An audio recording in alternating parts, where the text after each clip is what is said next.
Upang hindi mapansin ng student council, palaging nagpapakumbaba si Eric sa paaralan.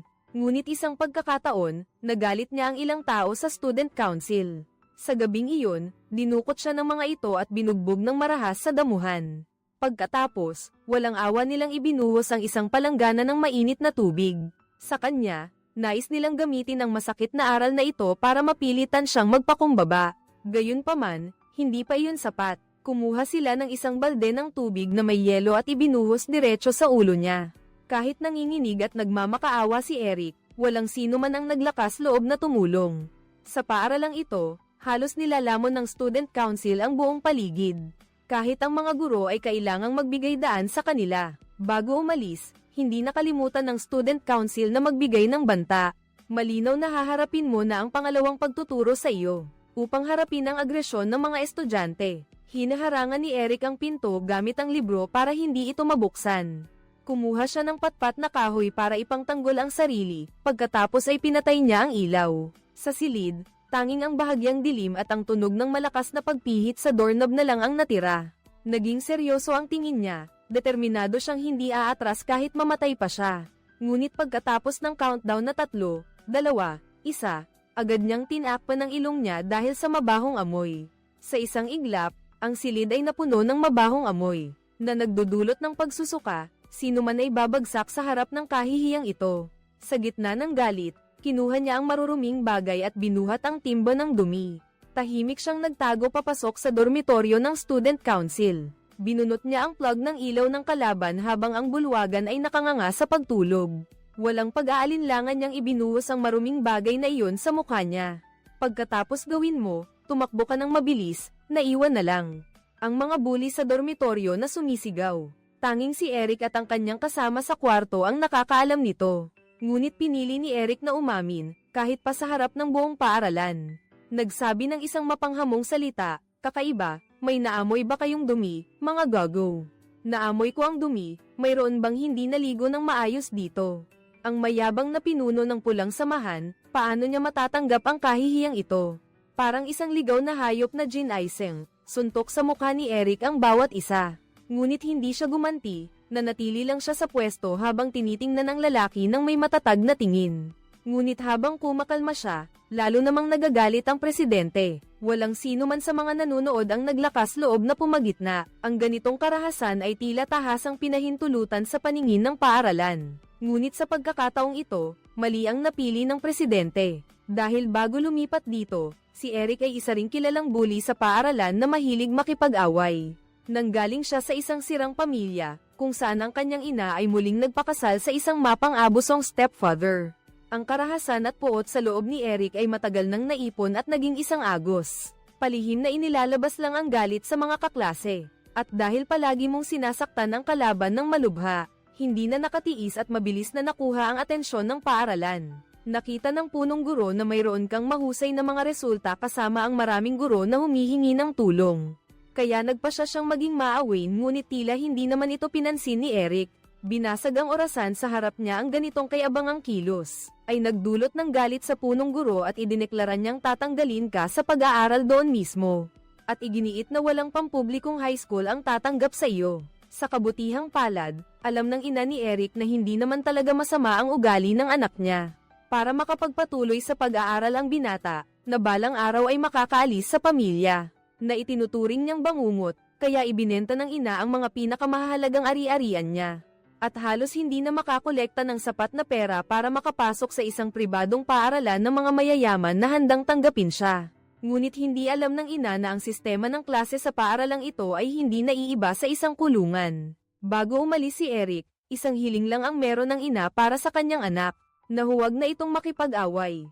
Sa paghihiwalay nila, isang kaibigan ang nagbigay kay Eric ng business card ng abogado ng kanyang ina. At itong business card na ito sa hindi kalaywang hinaharap, ay naging trump card na nagligtas sa kanya sa isang pagkatalo. Pagkatapos mag-aral, pinuputol ni Eric ang kanyang magulong buhok, sinusubukang yakapin ang isang bagong simula.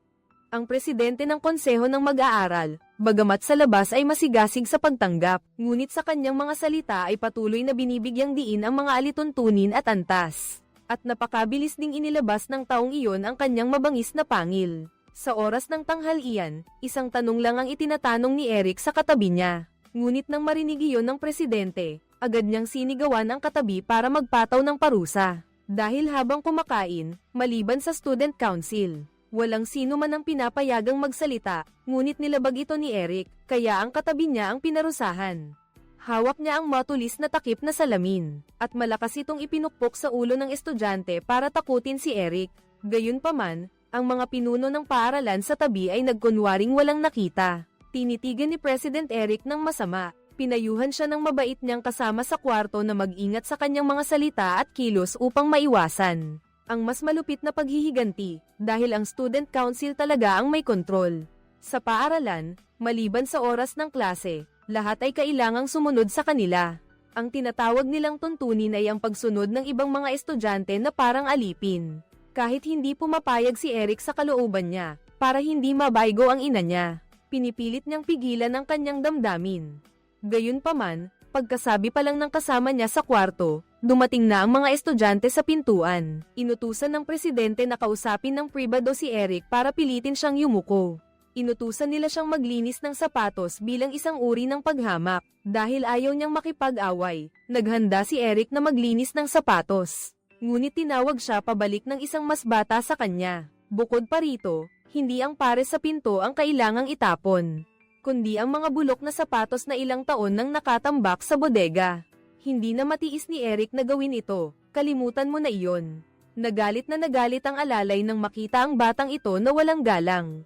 At nagbabalak na rin ng paghihiganti sa kanyang puso. At sa paaralang ito, hindi lang ang student council ang mapang-abuso at mapanghimasok.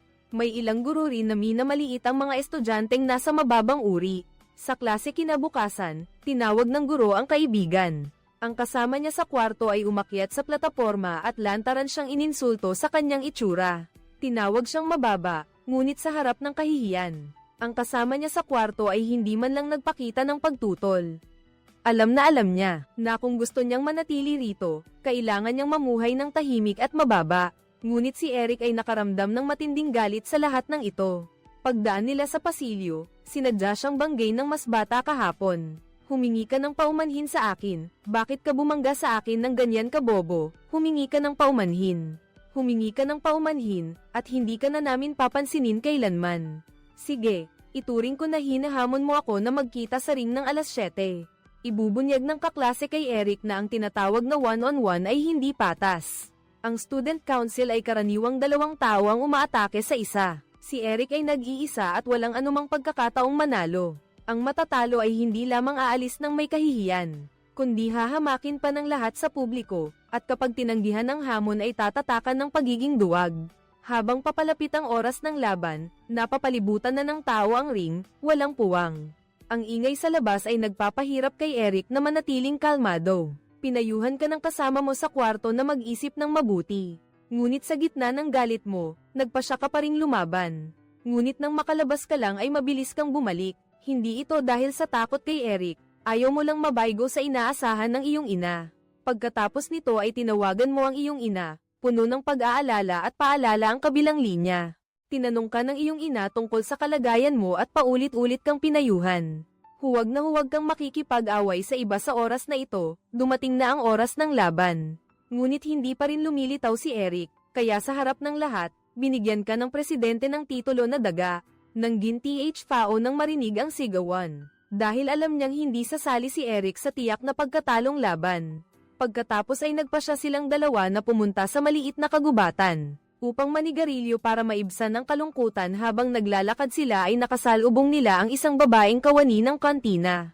Ngunit sinabi ni Pierre kay Eric na ang pakikipag-usap sa babaeng kawani ay ipinagbabawal din. Ang bagay na ito ay nasa ilalim din ng jurisdiksyon ng Student Council. Kapag nahuli sila ay papatawan sila ng parusa o kaya ay mapapatalsik sa paaralan. Akala ni Eric na makakaligtas siya sa gulo kung magtitiis lang siya. Hindi ko inaasahan na hindi siya bibitawan ng presidente. Sa gabi, ginamit niya ang dahilan ng pag-inspeksyon sa silid para paalisin ang lahat na parang mga bilanggo. At naghanap-hanap ng walang direksyon para hanapin ang tinatawag na ipinagbabawal na bagay. Ang maayos na dormitoryo ay naging magulo sa isang iglap. Sa oras na iyon, tumunog ang sirena at nagmadaling lumayo ang lahat. Nagbigay daan para sa presidente, Malinaw na ito ay isang palabas na matagal na nilang pinlano. Gayunpaman, kahit anong halughog nila, wala silang nakitang anumang ebidensya laban kay Eric. Ngunit tinitigan pa rin siya ng presidente nang may mapanghamong tingin. Ngunit si Eric ay tahimik lang na nakatayo doon, ginagamit ang pasensya para makamit ang bihirang kapayapaan. Sayang, 2 araw lang tumagal ang mapayapang buhay. Nagsimulang kumilos ang pinuno, hayagan niyang idineklara na si Eric ay masamang impluwensya. Hindi sumusunod sa mga alituntunin ng paaralan ngayong buwan, at ipinatawag siya sa isang huwad na korte. Sa korte, inisa-isa ng pinuno ang mga kasalanan niya. Hindi pagsunod sa utos, paglapastangan sa nakatataas, bastos na pananalita, duwag na parang daga, ayaw ni Eric na makipag-away, pinanatili niya lang ang kanyang pagtitiis. Gusto mo lang matapos ang pag-aaral ng maayos, para maging payapa ang isip ng iyong ina, ngunit hindi siya papayag ng presidente ng konseho. Muli siyang inutusan si Eric na maglinis ng sapatos bilang parusa. Hindi kayang tiisin ni Eric na gawin iyon, hindi siya natatakot sa mga akusasyon. Ngunit mariin din niyang tinanggihan ang paglilinis ng sapatos para sa kanila. Nang makita iyon ng presidente ng konseho, pinarusahan siya ng 2 linggong pagtatrabaho at 8 linggong pagkakakulong. Bilang parusa sa kanyang hindi pagsunod. Tinanggap mo ba, nang dumating ang araw ng pagtatrabaho, mabilis na natapos ni Eric ang kanyang gawain. Ngunit sinadya siyang pahirapan ng mga tauhan nito at inutusan siyang maghukay ng isang walang kabuluhang malalim na hukay, na may sukat na 1 metro ang haba, lapad, at lalim, hindi pwedeng magkamali kahit kaunti. Kung hindi tama ang sukat, kailangan niyang maghukay ulit mula sa simula. Para mapadali ang pagtatapos ng pag-aaral ni Eric, pinigilan lang niya ang kanyang galit. Sinunod niya ang utos ng mga ito at nang matapos siyang maghukay, bumuhos ang malakas na ulan. Ngunit sinadya pa ring ipagpaliban ng mga tauhan ito ng 2 oras. Gayunpaman, nang makita nila ang natapos na hukay, hindi nila ito sinukat. Sa halip, inutusan nila siyang takpan ulit ang hukay, para linawin na nagbibiro lang siya sa hiling. Galit na galit si Eric, walang malay na mahigpit na hawak ang pala. Natatakot ang kanyang tauhan ngunit nagpilit pa ring magpakita ng kalmado. Sigurado siyang hindi talaga gagantay si Eric. Tulad ng inaasahan, ayaw ni Eric na lumala pa ang sitwasyon. Kinimkim niya ang galit sa kalooban at tinabyo na ng hukay, naghintay na matapos ito. Nang matapos siya at tumakbo sa kantina, wala ng tao. Pagkatapos, isang grupo ng mga babaeng empleyado ang lumabas at nagsimulang maglinis. Akala niya ay magugutom siya, pero buti na lang may mabait na babae na nagbigay sa kanya ng pagkain. Dahil nakita niya ang imahe ng kanyang kapatid sa kanya. Eric, mayroon akong kapatid na lalaki, at medyo naaalala mo siya sa akin. Ang babaeng nagngangalang Marja ay may magandang damdamin kay Eric. Ang damdaming ito ay lalong naging mas matindi sa paglipas ng panahon. Kahit kailan matapos ang trabaho ni Eric, si Marja ay laging nananatili sa tabi niya upang samahan siya. Kahit na may malinaw na regulasyon ang Student Council, ipinagbabawal ang pakikipag-usap sa mga babaeng empleyado, tahimik na naglapit sina Eric at Marja. Binalewala ang mga pagbabawal, nagkonekta ang puso ng dalawa sa katahimikan. Madalas silang mag-usap kapag walang tao. Balak kong maglakad-lakad bandang 7:00, pumunta kayo sa lugar kung saan kayo madalas manigarilyo. Hinintay ni Eric siya sa napagkasunduang lugar, dumating din si Marja sa oras na ipinangako. Ang oras ng paghihintay ay puno ng tamis at pagkasabik, mabilis silang nahulog sa pag-ibig, ngunit hating gabi na. Biglang hinailan ng pinuno ng samahan si Eric mula sa init pabalik sa realidad gamit ang isang timba ng tubig na may dumi. Ang mabahong amoy ay dumiretso sa ilong ng presidente. Akala niya ay nakalamang na siya, hindi niya alam na ang kilos na ito ay nagtanim ng kapahamakan para sa sarili niya. Ang galit ni Eric ay nag-apoy, tahimik niyang binuhat ang timba ng dumi at maingat na itinulak ang pinto. Inalis niya ang saksakan ng kuryente para siguraduhing walang makakakita sa kanya.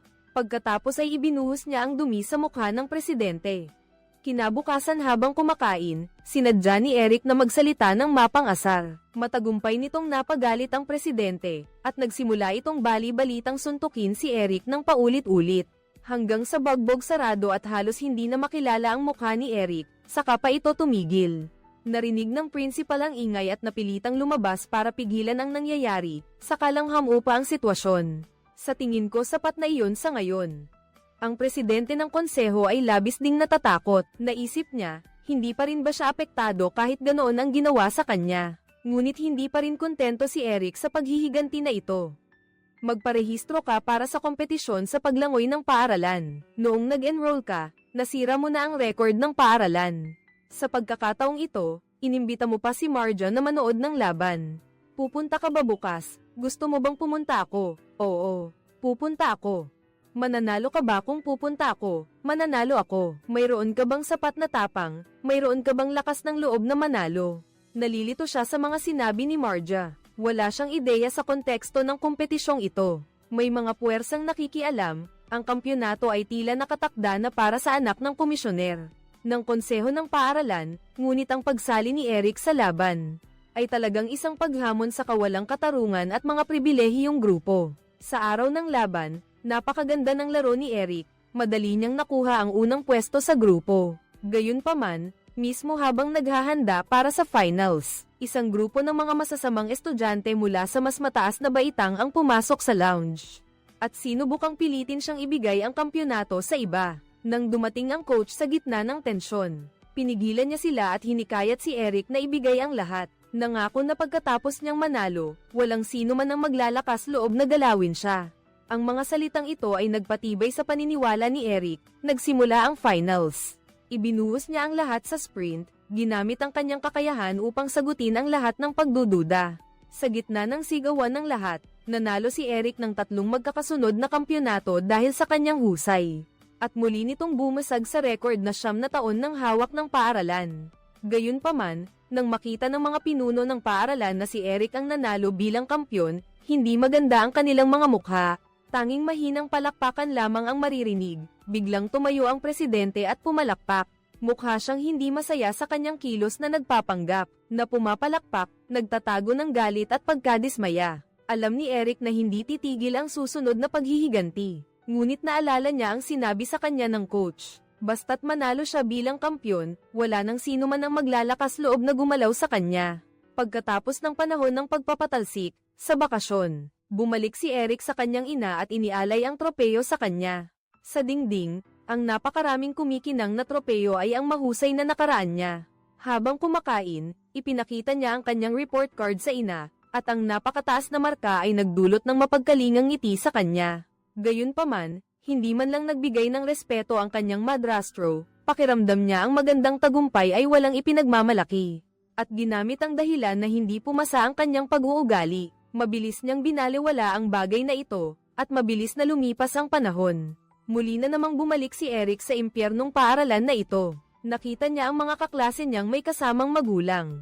Nagtatawanan at masayang nakikipag-usap, isang komplikadong pagnanasa ang umusbong sa kanyang puso. Buti na lang at nakita niya si Marja, ngunit sa pagkakataong ito, napakalamig nito sa kanya. Ang pagiging mailap nito ay labis na nagpagulo kay Eric, malinaw na sinasadya niyang iwasan siya, ngunit ang katotohanan ay mas komplikado kaysa sa inaakala. Ang matinding pagtutol ng student council ay hindi pa rin nawawala, pansamantala nilang ibinaling ang atensyon sa kasama niya sa kwarto na si Pierre. Kahit walang nagawang mali si Pierre, kinailangan pa rin niyang tiisin ang walang basang pang-iinsulto ng presidente ng konseho. Pati ang kama niya ay dinumihan nila ng ihi, at tinawag pa nila siyang pumasok sa maliit na silid. Hinuberan siya ng hubot-hubad, tinrato siyang katatawanan, at ginamit na abo ng sigarilyo. Hindi nakatiis si Eric kaya't nagpunta siya. Nang makita ng mas bata ang matatalim niyang tingin, natakot ito at patuloy na umatras. Ngunit hindi pa tapos ang lahat, nagbanta ang pinuno, kung hindi na siya susunod sa mga patakaran, papatayin niya si Pierre sa pagpapahirap. Pagkatapos, pinilit pa nila siyang sumali sa isang hindi patas na labanan. Pinilit siyang mag-isa laban sa 2 tao sa arena. Bukod pa rito, hindi pinapayagang kumilos ni Eric, kapag lumabag ka ay tatanggalin ka sa pag-aaral. Gayunpaman, si Pierre, na palaging mahina, ay hindi umatras. Sa halip, matigas siyang lumaban hanggang sa huli. Galit na sumagot si Eric sa pang-iinsulto, "Ikaw na baboy. Ulitin mo pa, ikaw na mabahong baboy. Ulitin mo pa, ikaw na baboy, lumuhad ka, hindi na kailanman." Upang hindi maparusahan ang kanyang matalik na kaibigan, naghanda si Eric na kausapin ang pinuno ng konseho. Gayunpaman, ininsulto siya ng husto ng mga tauhan nito. Pinilit siyang magtayo ng poste ng kahoy sa damuhan sa harap at pinaghintay siya sa bakanteng silid-aralan hanggang hating gabi. Sa wakas ay pumayag siyang dalhin ka sa chairman. Ngunit paglabas mo lang ng silid-aralan, ay anabangan ka ng isang grupo at itinali ka sa isang kahoy na poste, na ikaw mismo ang dating nagtayo, ang iyong mga dating kaibigan, ay pinilit na buhusan ka ng tubig sa gitna ng malamig na hangin. Dahil kapag hindi sila sumunod, haantong sila sa sinapit ni Eric. Sa matinding lamig, nawalan ka ng malay sa gitna ng yelo. Sa sandali ng buhay at kamatayan, dumating si Marja na parang mainit na sikat ng araw. Hinayla ka ni Dong mula sa bingit ng kamatayan. Dinala ka niya sa ligtas na lugar at inalagaan ang iyong mga sugat sa katawan at kaluluwa. Nang sumikat ang araw, nagmadaling bumalik si Eric sa dormitoryo. Ngunit wala na si Pierre, iniwanan lang niya ng isang sulat. Mahal kong Eric, kapag nabasa mo na ito, ako ay umalis na dito magpakailanman. Huwag mong isipin na ako ay duwag. Sinubukan kong magtiis hanggat maaari. Naghihintay na ang sasakyan sa labas. Wala na akong oras para magsulat pa. Gayunpaman, gusto kong malaman mo na ikaw ang pinakamatalik kong kaibigan. Mangyaring sumulat sa akin sa address ng aking ina. Matalik na kaibigan mo, Pierre. Ang biglaang pag-alis ni Pierre ay labis na nagpasisi kay Eric. Paulit-ulit niyang tinatanong ang sarili, kung sana ay mas marami pa siyang nagawa. Sa klase, nang malaman ng guro na umalis na si Pierre, labis siyang nagalit. Si Pierre sa paaralang ito ay palaging magaling sa pag-aaral at may magandang ugali. Siya rin ang tanging taong nang ahas na ipagtanggol ang ibang estudyante. Ang guro ay matalim na nakatitig kay Eric, tinatanong siya kung bakit hindi siya tumulong. Hindi ba't kahit isang sagot lang, bakit hindi mo siya pinrotektahan? Isa ka bang duwag tulad ng iba? Dahil kapag sinaktan ko sila, tatanggalin ako sa pag-aaral. Ang mga salita ng guro ay parang kidlat na tumama sa tainga ni Eric. Inihalin tulad niya ang mga estudyante sa ilalim ng kanyang plataporma sa mga malamig na buwiter. Sila'y lumilipad para sa sarili nila at binabalewala ang paghihirap ng kapwa nila. Hinatulan niya ang kanilang kahinaan at kawalang kakayahan. Bawat salita ay parang martel yung tumatama sa dibdib ni Eric. Ang pagka-guilty, kahihiyan, at galit ay lubusang nagpasiklab sa apoy ng puot sa kanyang kalooban. Nagpasya si Eric na hindi na magtiis pa, nilabag ang patakaran ng pagkakulong at dumiretso sa kantina.